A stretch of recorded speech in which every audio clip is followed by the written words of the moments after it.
I think people knee-jerk and make decisions in markets under certain pressures, and they don't understand how much advice and how much expertise goes into it. But the truth is that we've been preparing for these inevitable times that are going to happen through cash protection, income production. It's concerning, but it's just kind of part of the game. And it's almost riskier to overprice a home than underprice a home, because the market will also react to an underpriced home and get activity and bump that price up. Comes into the play of like, plan, get ahead of things, give us time to figure this out, take time for a transaction so that everyone can make good decisions versus like, no, get in the door, get it closed, closing dates, everything's an emergency, I need this done now.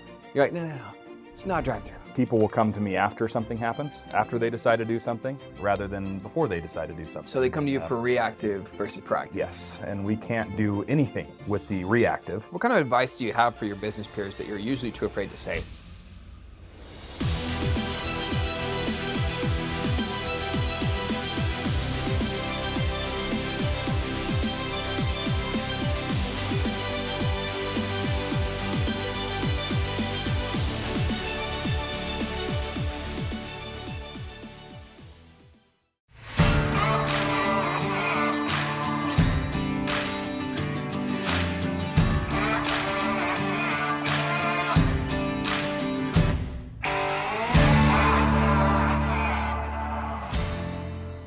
Welcome to a unique version of the Hallows team. This is good, all three of you across. It's kind of intimidating. Of the Hallows team podcast, and we are so excited to have a special version of Hot Ones with special guests. So excited to have, and despite a busy schedule of tax season, Travis Cavanaugh with Stevens & Co., Matthew Fitzgerald with Holistic Financial, and then David Swain with the Clear Sky Professionals of Realty One Mountain Desert. I almost got through all of those like super cleanly.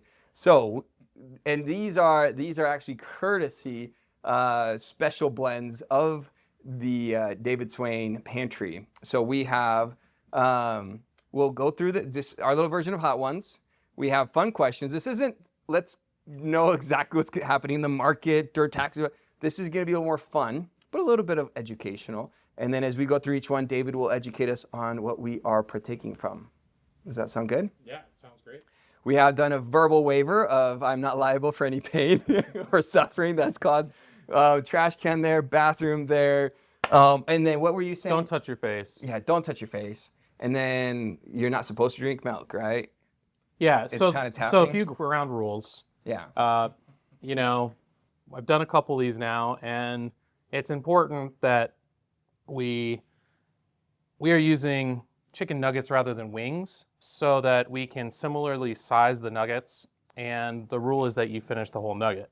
This is no little nibble like, you know, some of the guests on the show Hot Ones, which we're honoring with our... spoofing here? Right. We want to have an equal amount of misery or enjoyment through this. And then the other thing is no dairy products, because we know that can help release the capsaicins or, you know, little things that get stuck in your palate that cause that extreme heat. So that can help you. So no cheese, dairy, ice cream, milk, etc. We do have milk here, just in case, you know, you have to bow out. Don't do that. But you know, for when we finish, that'll help us relax for a minute. All right. cool. So let's start with wing number one. Yeah. What do we eat it for? You're gonna tell us what it is? Yeah, I think we can just, you know, this is kind of a question. fun, easy wing to get started. You know, honoring Arizona where we're located. Arizona Gunslinger has been around since '85, and they're made in Mesa, Arizona, from what I understand. So. Oh, it's you not know, I guess. yeah. Yep. This is my college hot sauce when I would go to Country Host here in Flagstaff. That's this one? Yep. All right, dink it. Cheers. Cheers. All right. After you chew, savor. Oh, yeah. That was good. I like that one. Introduce yourself. Well, we kind of already did that. Tell us an interesting fact about yourself that your clients don't know. Let's go, Travis, and we'll go down this way. In high school, my senior year, our football team went undefeated and won the state championship. Wow. Class 3. Where'd you play? Queen Creek High School. I love that. Yep. And were you in the band, the marching band? No, I was on the field. And I was. Believe it or not, I know. Shocking. And when they did that, I was major noise. What? I'm sorry. What position did you play? I played tight end and punter. Oh wow. Yep. Awesome, man. No, very believable. Okay. we won't. right. We won't fact check that one. All right. We can pull it up. We'll find it if we need to. And Matthew. Interesting fact about myself, I'm an Arizona native. There's not many of us around. So my high school freshman team also went undefeated, and we did not win the state champions, but we won eight straight games, so that was cool. What position did you play? Tackle, offensive tackle. Oh, right. Yep. I love that. I mean, I also played football in high school, but we were far from that good, so I won't talk about that. But I was a drummer for over 20 years, where I was basically pursuing a career in music, and had 3 different bands that got shopped to labels, major labels. Tonsil Yeti. Everyone go to Apple Music. Yeah, Tonsil Yeti. you Got have the other cover of bands on Flag Apple? Live for that band. That was fun. That's awesome. What's up? Do you have other bands that are on Apple Music?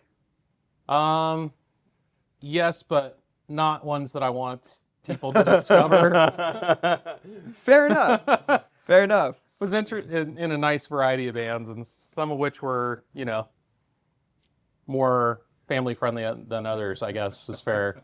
That's a fair statement. Okay. Chris, what about you? What's an interesting fact about you? This is one that I like to share in these types of that I've had. Let's see, I got to double check the count though. So I've had, let's see, 5 bone fractures, 1 dislocation, a major tendon tear, and 1 minor amputation. You lost part of your thumb, right? Yeah. So I, at this point, do have to accept that I might be accident prone. So, Or adventurous. or adventurous. I like that better. But yeah. Yeah. So we have fun X-ray pictures. We have good metal, heavy metal going on. Right. It's hard to All right. fracture your bones sitting on a couch. So congrats. Let's. Okay. So what's the next one? So Gunslinger was number 1. I'm really fond of Torchbearer sauces, and I had to look this up, but Torchbearer has a crazy good variety of hot sauces of all sorts of flavor profiles and heat levels, and fun little labels. They're made in Pennsylvania, so this is kind of a sweet and smoky, kind of on the maybe 3 out of 10 heat level. Okay. So starting to step up in the how it's going to hit your palate. And this one, I'm sorry, is their Son of a Zombie wing sauce. So that's a good one. I love the artwork on the bottles. That is nice. Yeah. Yeah. Let's do it. Cheers. That's good. What is one of the biggest mistakes you see your clients consistently make? It could be broad or specific, right? But to specific clientele types, right? Let's go with David this time. I think it's, I probably sound like a broken record, but I think it's really waiting too long before they start the conversation with their realtor or lender to get good advice on how to prepare for their next home purchase or sale. And, yeah, it's a little sneaky on that last one, right? Yeah, It I just starts had like off all- something hit the back hard. Yeah, Like everything was going down fine, but then something hit the back hard. yeah. It's real mild at first, but it gets you on the end. Yep, it's good. Yeah. So yeah, I just think starting earlier than later and creating that plan for more successful approach, and maybe even saving time or reaching your goals sooner is the way to go. Clients' mistakes that they might make is just trying to time the market, right? So, sorry, am I getting red already? No, I was gonna say no shame in this. Yeah, especially because I have to orate through this entire thing. I have to wet my whistle from time to Yeah, time. exactly. Yeah, I would say, clients just trying to time the market, right? So with what's going on in, the Middle East right now, it's like, panic kind of ensues. And so they think that that's the most opportune time to make changes to their portfolio. Yeah. But the truth is that we've been preparing for these inevitable times that are going to happen through, cash protection, income production. So it's like, yeah, it's concerning, but it's just kind of part of the game. And if clients try to act on that, Hitting the panic button. yeah, exactly. There's a funniest, sorry not to distract you, I saw the funniest clip of someone saying like, no one tells you how they make money. Like no one will tell you how they got rich except for this is a Kill Tony clip, credit there. Except for like Tyler on the bus, who's gonna tell you to get into crypto, and he's gonna tell you all about it, and you have to say, Tyler, this information disseminated down to you, like if everyone's watching CNBC and like, oh my gosh, so. It's true. I mean, it's clients kind of, they tend to act in the herd mentality, right? And it's just kind of how we're wired. And so it's really difficult because you have to kind of put that aside and like use your logic instead of your emotions to make good decisions. But that's what I'm for. I dig it. Okay. All right. Yeah, that's nice. And Travis. Yeah, I really kind of echo what they say, but people will come to me after something happens, after they decide to do something, rather than before they decide to do something. So they come to you for reactive versus proactive. Yes, and we can't do anything with the reactive. Yeah. Where we can have the conversation and plan and get ready and maybe even omit or avoid unnecessary taxes. But it has to be done the right way on the front end. Can't do anything about it on the back end, and we see that way too often. What do you mean I owe this much money? Well, yeah, that's because you're telling me about this sale now, not 6 months ago before you did it. So, yeah, that's the biggest thing for me. And I would add on, and I didn't anticipate our answers being so similar in certain ways, so it's just kind of fun because I would echo that yours as well, everybody, but I think and everybody's is very, very valid in my industry as well. But markets. I think people knee-jerk and make decisions in markets under certain pressures, and they don't. Well, I guess it plays into a lot of what David said is they just don't understand how much advice and how much expertise goes into it. They think just very much like, oh, I'm buying a television. I walk into Walmart, I see which one I want, and it's on sale. I buy the television, and they don't understand like, okay, there's times and seasons, and you have to react differently, right? You deal with that all the time. Of like, I want to sell my house at what my neighbor sold for. It's like they sold at a different time, right? It's a market. Well, I think it's interesting that like markets are not necessarily totally efficient, meaning like not all available information is known, probably especially in your guys' industry, right? Well, that's where I make a slight joke with people of like, that's why I like real estate is because insider trading is legal. It's not in yours, right? But in ours, it's the name of the game. Yeah. You know a little bit more information than the other person that you can stand to make better decisions. Well, okay. Let's introduce the third one. Okay. Well, it's technically, we're calling it number 2, but number 3 on our gauntlet today is Big Red's hot sauce, and I got to try their the whole lineup of the Big Red sauces that they brought to the farmers market this summer, or this fall, I should say. And this was my favorite and one of their spicier ones. It's their chimichurri Reaper sauce. And it's made also in Arizona. I think they're based out of Carefree, but really solid lineup of interesting sauces. So this is, again, the Carolina Reaper Chimichurri. Are we gonna put links to the That's hot probably sauces more. in the description below, maybe? Yeah, I don't mind. Yeah. I'll pull links to you guys. Support local business. Yeah. Oh yeah. Local business. Okay. Yeah. So this is probably about a 4.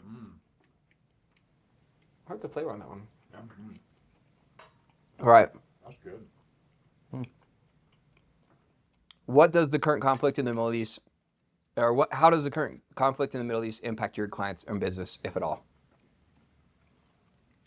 This is being filmed March 25th because it is a day-to-day situation. So yeah, as of March 25th, how's this impacting? Let's start with Matthew. Okay. Mine's probably easiest to measure. My client, account values are fluctuating, right? So clients lost approximately 3 to 5% depending on the client. Not every client, some are actually up for the year, which is kind of cool. Depending on the portfolios that they have selected with me. Whoa! That's good flavor, but it's got a little kick to it. I thought the last one was hotter. So yeah, I guess just account values have declined, and my fees are associated with that. So the better the client does, the better I do. But the inverse is true too. So but I'm prepared for it. Again, just like how we prepare for clients, to get through these times. Being prepared for my business, so there's enough of a wiggle room that we're gonna be okay. That's kind of my plan. I dig it, David. Well, buying power is related to interest rates, and as Chris knows, interest rates are up roughly, we'll call it just a 0.5% or so in the last few weeks. And so, I think that dip below 6, that we're just we're starting to get into. You saw an increase in mortgage applications and buyer interest, and so did I. And then, recent statistics for national, according to Mortgage Bankers Association? MBA. Yep. MBA. I think they're roughly down 10 to 11% for last week and this week's projections of new applications for both purchases and refinances. So, yeah, I mean, you take a tenth of the business out of the market, and most of anybody that's busy working it is going to notice it. Yeah. Okay. Yeah. And I mean, how much is a 0.5% in a payment on a $500,000 loan? I mean, you're talking probably upwards of, throw me on the spot there, David. Yeah. Probably like $120, $140 per month. $120 to $140 a month, yeah. So that's big when you're It's talking impact. about long term. Yeah, definitely. Travis. I mean, I really just kind of, I haven't seen a big issue yet. Yeah. But I mean, who knows? If to pay for a war, you gotta there was a lot of tax cuts that are not permanent, and who knows if that It's a lag, it's as lag simple factor as, for you. Yep, and I think that luckily the even though markets have been fluctuating, the concern that we kind of get, in especially because you're taxed on 25, if your portfolio took a hit in 26, you still have to pay your 25 taxes, and so that's that people sometimes have that in their minds, like, well, I don't have that money anymore. Well, too bad, So Yeah, it's, yeah. it can make for we haven't had too many of those, but that's certainly that's always a bit of a when it carries over into another year, or when the 2 years are very different, it can feel different for clients for sure. So, but yeah, nothing major yet, but we'll see. Yep. Well, on our side of things, this is what David said. The interest rate increase. I'm a glass half full guy though, and not to be insensitive to anything happening, in human life and different things, but just markets, right, and housing, right. Let's bring it to that, to where, I definitely saw we had a lot of refinance activity happen last 90 days, and then a lot of folks waiting. There were some folks that I thought should have, because it's like you kind of were there at some thresholds, and we just don't know. Right? And a client of mine was talking to him, like, so it could stay the same, could get better if we're going. And they're like, well, it could also go up, right? And I was like, well, yeah. Like I've been so focused on like rates are coming down, that yes, they can absolutely go up and do go up, right? It's markets fluctuating. So I have to remind myself about how markets work. Are you okay over there? Yep. Okay. So I see as a positive of the folks that it's a good reminder that take advantage of opportunity as it's here. We are still, not to be selling things here, but yeah, we're still well above where we were on the highs of last year, right? So it's like rates are not that bad. So I see it as a good opportunity for those that maybe were about to get priced out of the market or ultra competitive, because we are seeing multiple offers and situations in market. I've heard 5-6 offers on some sweetheart homes, and it's like maybe that's just the pause that gets some of the competition out of the market, and it's good for those that are going to weather the storms. So glass half full. All right, let's head to it. Tell us about this one. So this fourth one is from Hellfire Hot Sauces, and appropriately named Evil Bastard. I didn't name it, but you might get that in the hot sauce. And this is a Wisconsin family-owned company, so trying to support some good family-owned businesses here. All right, let's do it. It's probably on the 5-ish heat level, I'd guess.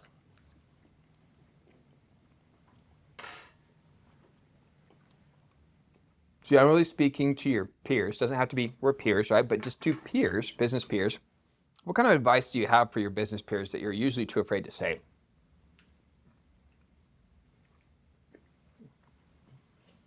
Advice for your business peers? Mm-hmm. Like you think, Like in our own industries? Well, or in general, right? Whether it's just business to business peers or referral type partners or people, what type of advice are you? Oh man, they really don't understand this, or they should do that, or like you work with other real estate agents, or it could be other business. Yeah, in general.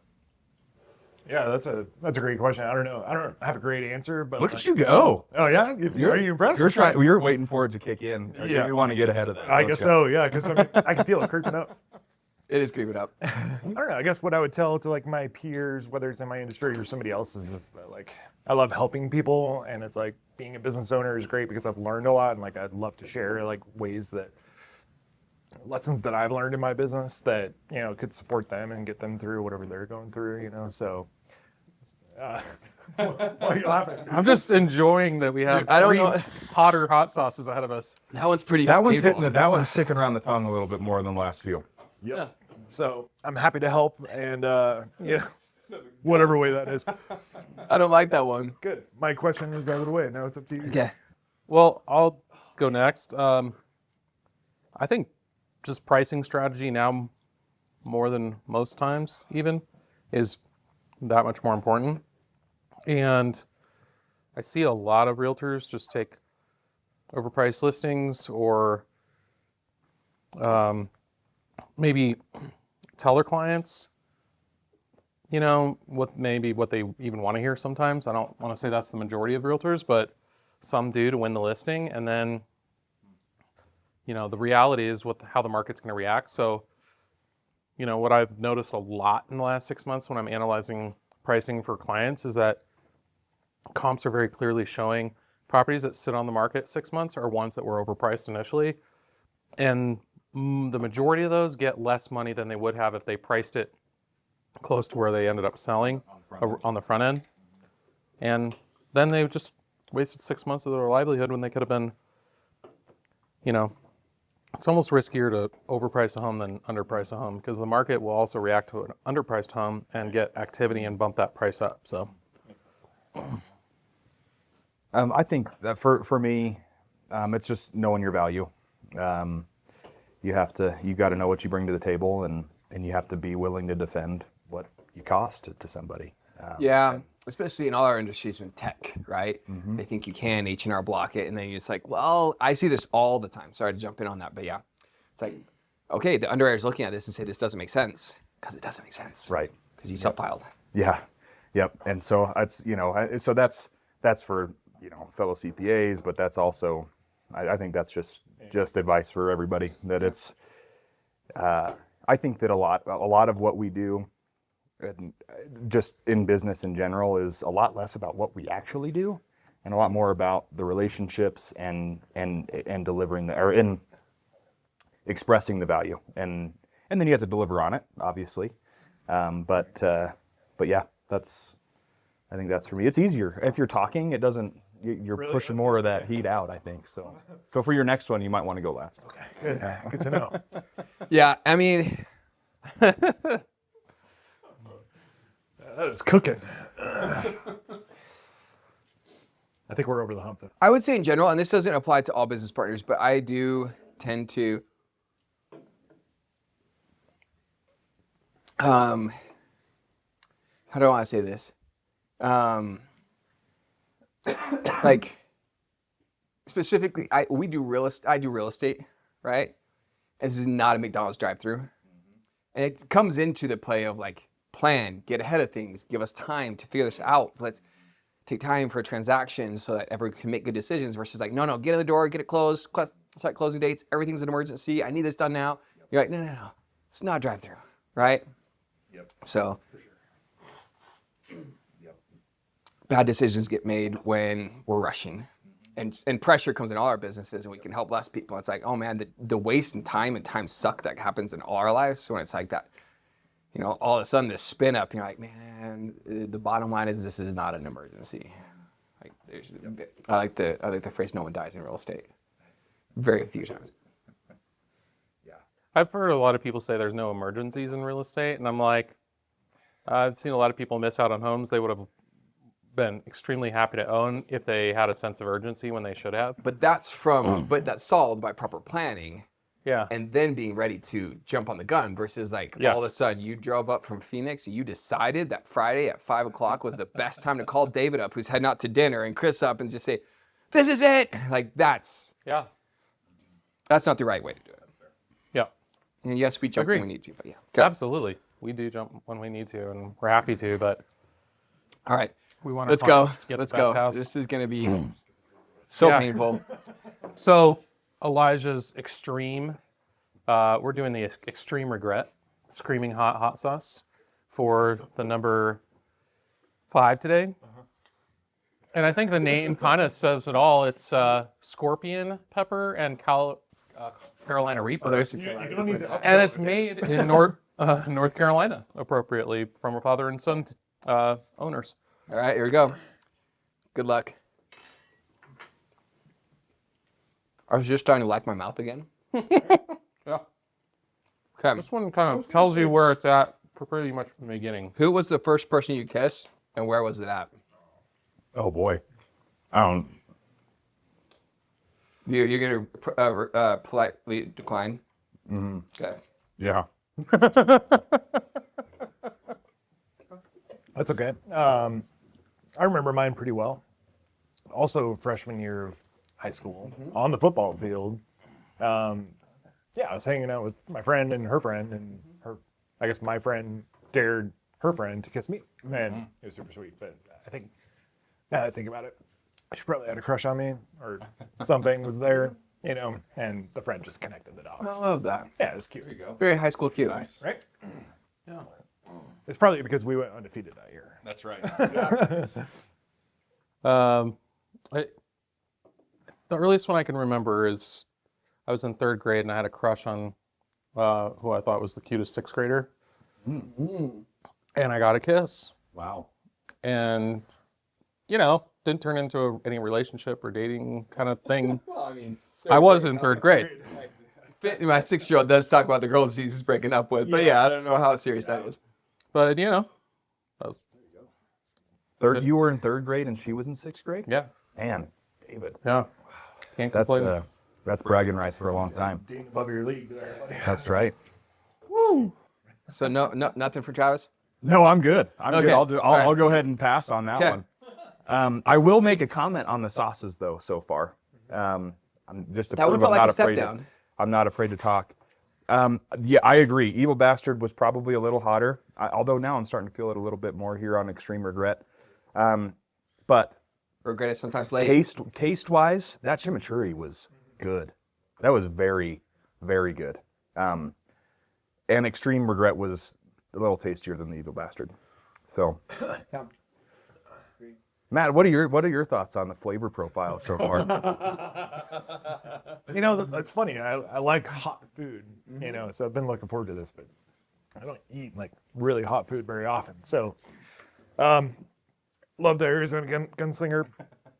Really good flavor. Evil Bastard was awful. To say it was just like props off, tip of the hat to them. But It is amazing that you can at least get some flavor though when these are hot. Yeah. These are hot. My fun anecdote. Yeah. So, yeah, I don't know what I just didn't. I didn't date a lot, and so I gotten all the way to it was just before my senior year, and I hadn't kissed a girl, and I was like, man, there's kind of like this pressure, like I gotta. But I wasn't dating anybody, and so it was funny because we were doing the football car wash, and my football coach was not the smartest. I'm sorry if you hear this; he won't hear this. So we just made some money from the football car wash. And he's like, go buy pizzas to feed the team. And so we spent most of the money that we had on pizza. So me and my friends Suburban, and we had we just went and bought a bunch of pizzas. And that one does hit kind of late though. It is like boiling versus like the cumulative. There was this girl that just graduated. So she was just graduated as a senior. I don't actually know her name. And so I traded a pizza for a kiss. Because she was selling camping equipment on the roadside, and she said, "Give us a pizza." And I said, "Give me a kiss." And so I went and gave her. Yeah. What do we got here? This guy's pretty famous. His name's Smokin' Ed. He's known for owning the Pucker Butt Pepper Company, and he's a grower breeder of the hottest peppers in the world. So he's very well known for the creation of the Carolina Reaper and Pepper Axe. We love him for that. And I got a nice variety pack of about 12 Smokin' Ed hot sauces. We're doing one of his milder ones today. I'm still going to say it's probably a good 7.5 to 8 on the 8 out of 10 kind of scale. it's really hot, which tells you everything he makes is pretty much between a 7.5 and a 10. This is the yellow super hot blend. So there you go. Cheers. Cheers. Okay. What is the most important thing that you try to teach your clients that they don't teach in school? Progressive tax rates. Okay, there you go. Easily said. Done. Oh my gosh. I don't think they teach money in school at all, right? Yeah. And I think maybe that's changing a little bit now. They do like financial education in high school, but There's a certain aspect when you say of money. Like if you did a 101 class. yeah, I mean, I guess like saving, investing, debt management. I mean, there's so many different avenues, right? And then it's like all the decisions that you make when you're younger compound across the rest of your life. And so, you know, it's really important to like get that base level of knowledge, you know? And I think just like educating yourself on ways to not start off life like deep in debt, I guess is kind of like my prophecy or whatever. I think that, and I grew up in, you know, not a lot of wealth around me. But I think that just understanding what true wealth is, true money wealth. There's obviously wealth in. Careful that napkin in your fork, dude. Oh, that's a good point. I hit the middle. My eyes. No, I'm just kidding.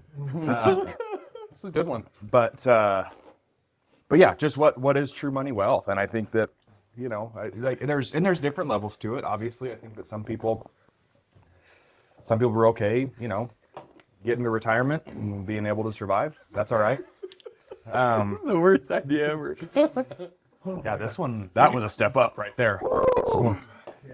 So anyway, but I think that's, and I don't think that's, I'm not teaching my clients that, but that's something that I think that, you know, there's a lot of benefit to having good professionals around you, helping you find that and build that for what you see your life being, but then what can you pass down to your kids, grandkids, that kind of stuff. So yeah, that's identifying and figuring out what true wealth is and how that applies to you. Beautifully said and under duress circumstances. Yeah, That's amazing. Yeah. I'm so proud of you. David. I had to wipe the tears away about 15 times, so it's. Well, I get you get very emotionally engaged with this. I know. I just. Yeah. Woo. I think it's amazing that you can buy something as little as 3, 5, 10% down and have the full benefit of that full asset value compounding in interest over year. Leverage. Yeah, leveraging is a beautiful thing in investment. Houses are a great way to do it, and it's hard to understand until you get that first property how much benefit that's going to be to you in the long run. How much quicker that means you might get to your second property or investment property or second home to start further building that wealth. Yeah. I think you don't have to answer. No. Well, I'm looking forward to the milk. Yeah. So let's get through this. Yeah. Make money while you sleep. Equity. Yep. Let's go. All right. Okay. Last dab. Ah, gosh. Apollo pepper. Here you go, David. Go. Famously Scoop it. from hot ones. Scoop it. Hot, Scoop it. Big Scoville level. Come on, Chris. Last dab. That was a token dab there from Chris. Oh, I have so much on this thing.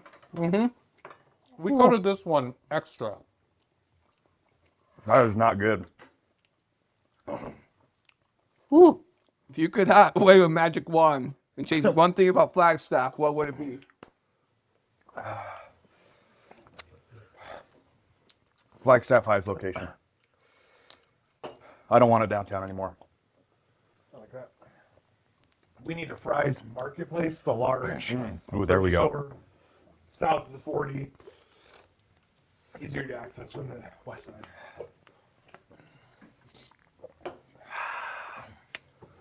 Costco and Trader Joe's. Oh, amen to that.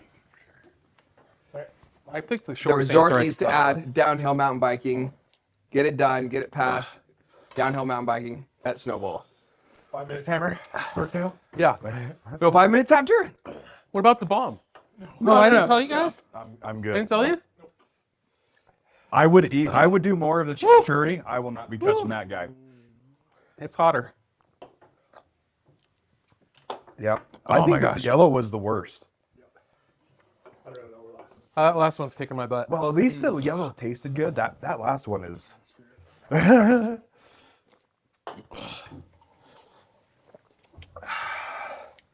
We should wrap this up, Chris. Thank you everyone for enjoying it. And thanks guys, and catch you next time. Cheers.